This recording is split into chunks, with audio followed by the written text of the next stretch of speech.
Good morning, sorry. Well, it seems like afternoon already. I know. And that's only because I've been up that long.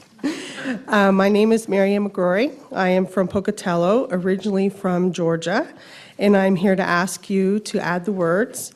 I know you are all tired, but in the LGBT community, we are tired as well. I was ready to speak last night, and yesterday was the 70th anniversary of the liberation of Auschwitz, one of the deadliest of the Nazi-sponsored extermination camps in Europe.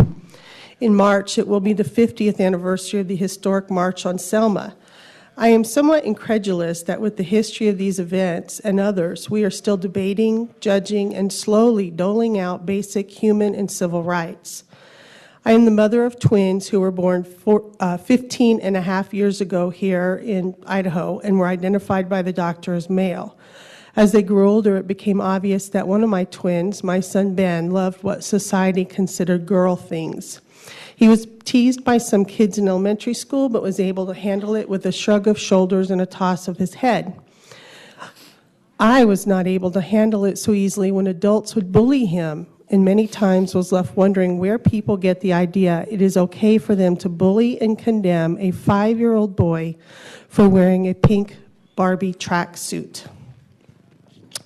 While shopping in a store in Pocatello, the smile capital of the world, adults followed my 11-year-old son around, calling him faggot. I want you to take a moment and visualize what I have just said. Because some strangers perceived my son to be gay, it was perfectly acceptable for them to follow him around, calling him faggot, and until Ben's friend ran and got her father, not one person did anything. After much soul-searching and counseling and a hospitalization for suicidal ideation, my son became my daughter and transitioned from Ben to Brianna. Her self-esteem has risen, and she is so much happier, and she is no longer suicidal. Since this transition, I have been both lauded and condemned for my support of my child and for equal rights for all people.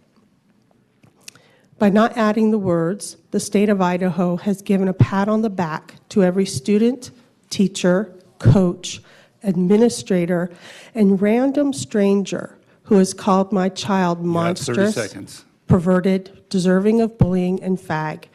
By not adding the words or even calling for a hearing, the state of Idaho has reinforced the community that LGBT are indeed second-class citizens.